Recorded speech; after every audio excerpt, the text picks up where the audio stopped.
Bismillahirrahmanirrahim. Alhamdulillahi rabbil alamin. Wal aqibatu lil muttaqin was salatu was salamu ala rasulih Muhammadin wa ala alihi wa ashabihi ajma'in. Amma ba'du. Assalomu alaykum va rahmatullohi va barakatuh. Zakotga taalluqli masalalar to'g'risida suhbatlashayotgan edik. Bugungi suhbatimiz zakot oluvchi kishilar toifasiga bag'ishlangan. Zakot beradigan odamga taalluqli bo'lgan masalalar qanchalik muhim bo'lsa, zakot oluvchi kishiga bo'lgan masala shunchalik muhim. Chunki zakot ibodati faqatgina zakot beruvchiga emas, balki zakot oluvchiga ham bog'liq. Zakot oluvchi shaxs haqiqatan ham zakot olishlikka loyiq bo'lsa, zakot bergan odamdan zakot soqit bo'ladi. Agar unday bo'lmasa, zakot bergan odam zakot olishlikka loyiq bo'lmagan odamga bersa, unda zakot soqit bo'lmaydi. Shuning uchun albatta bu masala ham juda muhim hisoblanadi. Bu haqida Payg'ambarimiz alayhisolatu vassalomni huzurlariga bir kishi kelib so'radiki, sadoqatlardan, ya'ni zakotdan ulushini so'rab keldi. Menga ham biror bir narsa bering zakotdan deb so'rab keldi. Shunda Payg'ambarimiz alayhisolatu vassalom haligi kishiga aytdiki, albatta Alloh subhanahu va taolo zakotlarda payg'ambarni ham va boshqani ham hukmiga rozi bo'lmadi. Zakotni olishlikda payg'ambarni ham yoki boshqa insonni ham hukmiga rozi bo'lmadi. Hattoki u zakot haqida uning o'zi hukm qildi. Uni 8 juzga bo'ldi. Agar sen ham o'sha 8 juzdan bo'lsang, haqqingni ajratib beramiz dedilar. Ya'ni bu zakot beradigan odamni zakoti qabul bo'lishligi uchun zakot olishlikka loyiq bo'lgan odamni Alloh subhanahu va taoloni o'zi zikr qilgan. Uni hatto payg'ambariga ham topshirib qo'ymadi. Uni Alloh taolo Qur'oni Karimda alohida kimlar zakot olishligini Alloh taoloning o'zi bayon qildi. Mana shu borada Alloh taolo Qur'oni Karim oyatlarida shunday marhamat qiladiki, A'udhu billahi minash shaytonir rojim. Innamas sadaqatu lil fuqara'i wal masakin wal 'amilina 'alayha wal mu'allafati qulubuhum wa fir riqabi wal gharimin wa fi sabilillahi wa binis sabil fariidatan minalloh wallohu alimun hakim. Albatta sadaqatlar, ya'ni zakotlar faqirlar, miskinlar, zakot ishlarida ishlovchilar, qalblari islomga, dinga moyil ulfat qilinadiganlarga, qullarga, qarzdorlar va Allohning yo'lida yurganlar va vatanda bo'lmaganlar, musofirlar uchundir. Alloh taolo tomonidan farz qilingandir. Alloh o'ta biluvchi va o'ta hikmatli zotdir. Mana shu oyat karimada Alloh taolo 7 toifa insonni sanadi. Birinchisi faqir. Lil fuqaro'i dedi, ya'ni faqirlar. Ikkinchisi miskinlar. Mana bu borada ulamolarimiz faqir va miskinlarni Hanafiy mazhab ulamolari ikkiga ajratgan ekanlar. Ba'zi bir toifadagilar ikkalasi ham bir, faqir miskin ikkalasi bir xil odam desa, Hanafiy mazhab ulamolari aytgan ekanlarki, miskin degani hech narsasi yo'q debdi. Hech narsa, faqatgina shu kuni o'tib turadigan odam, zo'rg'a kunligini ko'rib turgan odam. Endi faqir kim desa, faqir moli davlati boyligi nisobga yetmagan, zakot bera olmaydigan odam ham faqir hisoblanadi degan ekan. Ya'ni kim boy bo'ladi desa, faqirlikdan oshsa, moli davlati boylik nisobiga yetsa, u faqirlikdan o'chirilib boylarning safiga o'tadi. Shuning uchun faqirlar va miskinlar deganda, faqirlar bular moli davlati bor, lekin zakot bera olmaydigan, nisobga yetmagan odamlar bo'lsa, miskinlar hech narsasi yo'q. Kunini zo'r o'tkazadigan, ba'zida o'sha kuniga ham taom topa olmaydigan kishilar, bular miskinlar deb Hanafiy mazhab ulamolari aytgan ekanlar. Uchinchisi zakotga haqli bo'lganlarni. Uchinchisi Alloh taolo val amilina alayha dedi. Bu degani zakot ishlarida, zakot yig'ishlik ishlarida unga jalb qilingan omillar, ishchilar degan ekan. Zakot ishlarini amalga oshirishlik oson ish emas. Payg'ambar alayhisolatu vassalom o'zlari ba'zi fath qilingan joylarga ba'zi sahobalarni alohida ajratib zakot yig'ishlikka jo'natganlar. Ular oylab yurishgan o'sha yerda. Mavsumiy oylarga borilgan ushurlarni yig'ib kelishlik uchun yoki zakot vaqtida zakotlarni yig'ib borishlik uchun alohida sahoba ikromlarni shu ishga yo'llaganlar. Va mana shu ishda ishlaydiganlarga zakot ulushi ajratilgan. Xuddi shu kabi zakot ishlarida ishlaydigan, unga mas'ul bo'lgan, uni yig'uvchi, uni teruvchi, uni hisob-kitob qilguvchi katta o'sha vaqflarda, hattoki avvallarida shu ish bilan shug'ullanuvchi, shunga mas'ul qilingan shaxslar bo'lgan. Va ularga ham shu zakotdan ulush ajratilgan. Buni Alloh taoloning o'zi Qur'oni Karimda val amilina alayha, ya'ni zakot ishlarida ishlaguvchi odamlar deb Alloh taolo buni ham zikr qildi. Demak, bu kishilar ham zakot olishlikka loyiq bo'lgan kishilar deb ta'kidlanadi. Keyingisi val muallafati qulubuhum, ya'ni qalblari ulfat qilingan toifalar deydi Alloh taolo. Bular o'zi g'ayri dinu musulmon bo'lmagan-ku, lekin qalblarini islomga moyil qilishlik ehtimoli bor. Agar shu zakot beriladigan bo'lsa, shu insonlarni islomga kirishlik ehtimoli bor bo'lgan odamlar. Masalan, yaxshi bilib olaylik, zakotni musulmonlargagina beriladi. G'ayri dinga berib bo'lmaydi. Boshqa din vakiliga berib bo'lmaydi. Illo Alloh taolo val muallafati qulubuhum, ya'ni qalblarini islomga moyil, ulfat qilinadigan shaxslarga deb zikr qildi.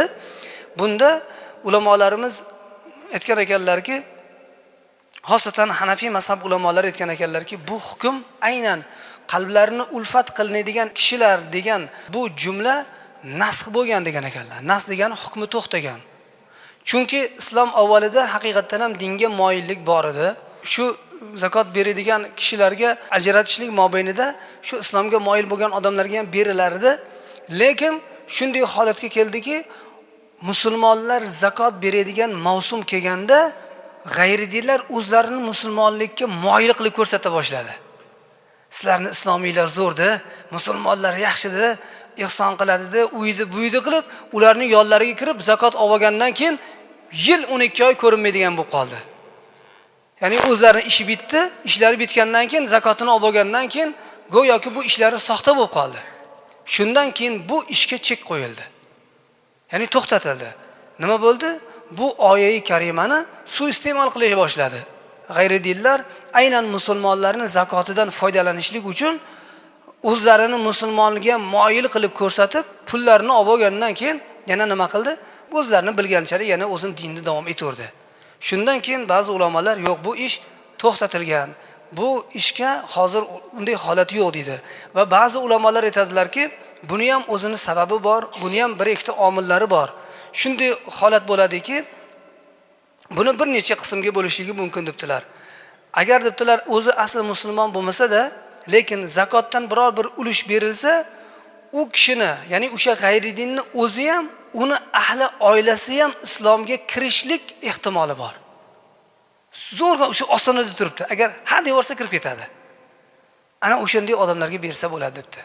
Qalblari ulfat bo'lib turibdi-yu, iymon keltirmagan hali. Ozgina ha barakalla deb ozgina yordam berib yorsa, bizning dinimizda mana bunday zakotlar beriladi.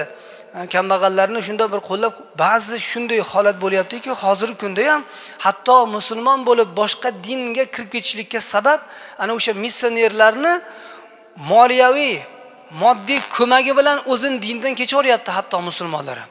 Demak, inson tabiatida o'sha moddiy yordamga moyillik bor ekanda. Moddiy yordamga moyillik bor. O'zi g'ayridin bo'ldi-yu, lekin musulmon ummati shu musulmonlikka moyil bo'lgan shaxslarni qalblarini ulfat qilishlik uchun, islomga moyil qilish, islomga kiritishlik maqsadida zakotdan ulush berib, ularni bir ko'nglini ko'tarib, yaxshilikka chaqirib, moddiy yordam sifatida yoki o'sha zakotidan ulush bersa, bu ham joiz degan ekanlar. Keyingisi Shunday odamlarki, islom va musulmonlar uchun yomonlik qilishligi mumkin-u, agar moli dunyo bersangiz shu yomonligidan tiyiladi. Bir g'ayridin bor, musulmonlarni yomon ko'radi. Musulmonlarga g'arazi bor. Musulmonlarni o'ziga dushman tutadi. Lekin shu odamga ozgina bir og'zini moylasa, zakot bersa, islomga moyil bo'lib, musulmonlarga zarar berishligidan tiyiladi. Mana shu odamlarga ham bersa bo'ladi degan ekanlar ulamolarimiz. Garchi u o'sha g'ayridin bo'lsa ham shu maqsadda. Lekin uni kasb olib, bu musulmonlarga tazyiq o'tkazsam, o'z zakot berib, menga pul beradi deydigan bo'lsa, ularga berilmaydi. 5-inchisi mana qullarga berishlik. Alloh taolo bo'yinlarga deb buni zikr qilgan. Bo'yin deb o'sha qullar e'tiborga olingan. Qullar ikki xil bo'ladi. Qullarga berishlik ikki xil yo'sinda ado qilinadi. Birinchi qullar toifasi o'zini hojasi bilan shartnoma tuzgan. Ya'ni ozodlikka chiqishlik uchun ma'lum miqdordagi pulni to'lab, o'zini ozod qilishlikka kelishgan qul. Shu qarzdor hisoblanadi. Mana shu shartnoma asosida ishlayotgan qulni mukotaba qilgan, shartnoma tuzgan pulini to'lab berishlik maqsadida zakotdan berishlikni ulamolarimiz aynan mana shunday zakotni ado bo'lishiga sababchi deb aytganlar. Ikkinchi qul esa o'zini hojasi bilan kelishmagan, balki hojasini qo'lida ishlab yurgan qul. Bir odamning zakot puli bor. Haqiqatan ham bir qul o'zini hojasini qo'lida ishlab yuribdi. Borib hojasi bilan kelishib, qo'l ostidagi qulini ozod qilishlikka kelishib, o'sha hojasi taklif qilgan pulni to'lab qulni ozod qilishligi bu zakot hisobidan ado qilinishligini ulamolarimiz aynan mana shunday toifadagi shaxslar deb sanagan ekanlar. Ya'ni birinchisi mukotaba qilgan, shartnoma tuzgan qul, ikkinchisi shartnoma tuzmasdan yurgan qul. Buni ham o'sha zakot berguvchi odam aynan hojasi bilan kelishib, uni ozod qilsa bo'ladi deganlar. Lekin oxirgi vaqtlarda bu qulchilik zamoni o'tib ketgan. Hozir qullar yoki hojalar degan tushunchani o'zi yo'q. Alhamdulillah hamma hur davlatda, hur jamiyatda yashaydi. Shuning uchun ulamolarimiz, mutaxir olimlarimiz hozir kunda bunday qulliklar yo'q bo'lganligi uchun aynan zakot olguvchilarni safidagi bu qullik ham mansuh bo'lgan dedilar. Balki bularni o'rniga asirga tushib qolgan musulmonlarning ozodligi uchun zakotdan to'lab uni asirlikdan qutqarib olsa bo'ladi degan ekanlar. Shu qul toifasiga kirgizilgan ekanlar. Balki musulmon biror bir shaxs o'zga bir g'ayridinlarni qo'liga tushib qoldi, ular pul talab qilyapti. Shu asir bo'lgan musulmonni qutqarib olishlik uchun zakotdan to'lab olsa bo'ladi deb ulamolarimiz ta'kidlagan ekanlar. Keyingi shaxs bu 6-inchisi hisoblanadi. Alloh taolo ularni qarzdorlar deb nomladi. Qarzdorlar ham ikkiga bo'linadi.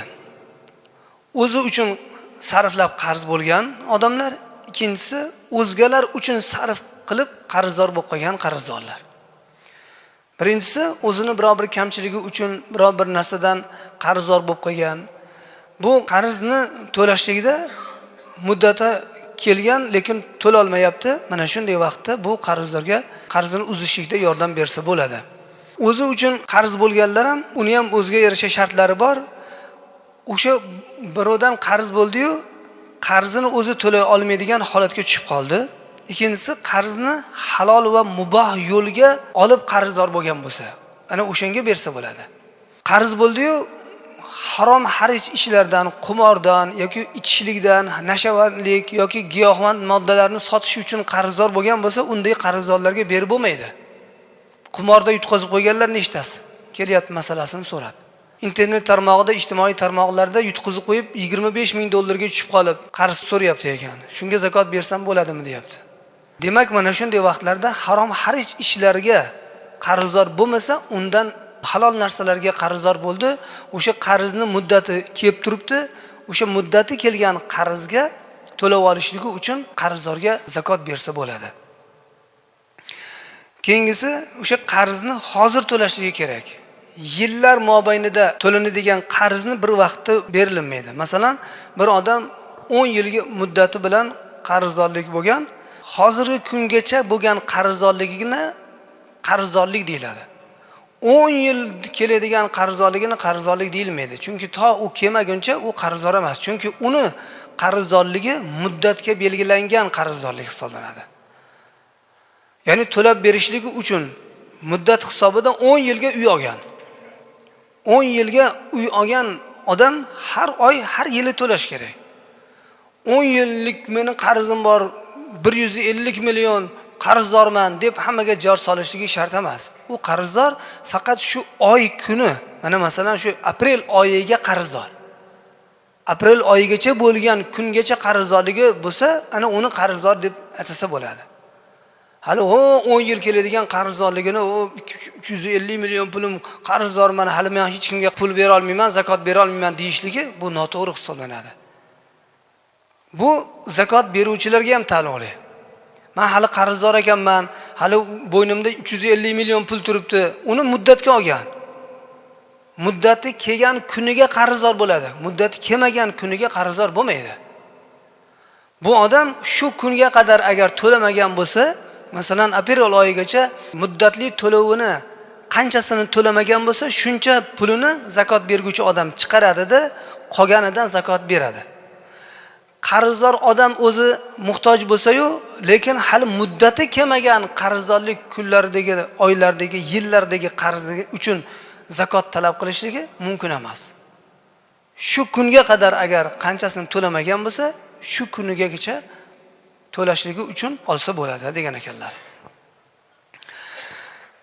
Keyingisi qarz to'lamasa qamalib qolishligining bir ehtimoli bor yoki bir tuhmatga qoldi. O'sha pulini to'lashligi uchun qarzdor bo'lib qoldi. Shu vaqtda u insonga ham to'lab berishligi uchun qarz hisobidan, ya'ni zakot bersa bo'ladi degan ekanlar. Ikkinchisi o'zgalarning foydasi uchun qarzdor bo'lib qolgan. O'rtaga tushib qolganda birovni to'laydigan puli buni gardanida qolib ketgan. O'zgalarning foydasini ko'zlab o'rtaga tushib qo'yganda, u odam to'lalmayman deb qochib ketgan yo boshqa bo'lgan, buni zimmasida qolib ketgan. Mana shunday odamga ham bersa bo'ladi degan ekanlar. Keyingisi savol berilgan ekanki, o'lgan odamni ham qarzini zakotdan uzib bo'lsa bo'ladimi degan ekanlar. Mana qarzdor ekan deb turib, nima qarzdor bo'lsa to'lasa bo'ladimi desa, agar qarz beriladigan odam o'lgan odamni birovdan qarzi qolib ketgan yoki ibodatdan qarzlari qolib ketgan, zakotdan qarzlari qolib ketgan, bu ikkinchi bir odam o'zga bir insonning nomidan, o'lgan insonning nomidan qarz to'lashligi mumkin emas. Chunki zakot nima qilinadi? Zakot oladigan shaxsga mulk sifatida qo'liga topshiriladi. O'lgan odamga emas. O'lgan odam o'lib ketib bo'ldi. U beriladigan zakot tiriklarni va tirik bo'lgan odamlarning ham muhtojlarning haqqi hisoblanadi. O'lgan odam o'zi qarzdor bo'ldi, o'zini pulidan, o'zini qolgan merosxo'rlardan, ana ularning nomidan o'sha merosxo'rlari o'zi shaxsiy o'zini ixtiyori bilan to'lasa bo'ladi. Agar vasiyat qilgan bo'lsa, vasiyat pulidan to'lashi mumkin qarzlarini. Keyingisi Allohning yo'lidagi deb Alloh taolo zikr qilgan. Bu Alloh yo'lidagilar, jumhur ulamolar fi sabilillah deydi. Ular Allohning yo'lida yurgan jangchilar deydi. Yana aytadilarki, chegarada turgan qo'riqchilar deb aytadilar. Yana aytadilarki, o'sha jamiyatni foydasi uchun qurol aslaha, harbiy markablar, harbiy inshootlar va harbiy kemalarga sarflashlik degan ekanlar. Yana ulamolar hammasi ittifoq bo'lib aytgan ekanlarki, zakot pulidan bunday ishlarga, ya'ni jamiyat miqyosidagi ishlarga zakotdan to'lab bo'lmaydi, balki u bunday kabi katta miqyosida amalga oshiriladigan harbiy ishlar yoki o'sha askarlarni, ularning inshooti, ularning qurol aslahalarini to'lovi, xarajatlari u davlat miqyosida to'lanadigan narsalar, u shaxslar bilan to'lanadigan narsa emas deb jumhur ulamolar buni fi sabilillahdan chiqarishgan ekanda, balki fi sabilillah degani Allohning yo'lida yurguvchilar, ular Allohning yo'liga chiqqanu musofir bo'lganlar yoki deylik ko'pchilik musulmonlarni foydasi uchun ko'zlab yurgan, urushda yurgan jangchilar deb zikr qilgan ekanlar. Ana endi 8-si Ibn Sabil oxirgisi bu o'sha yo'l bolasi deyiladi.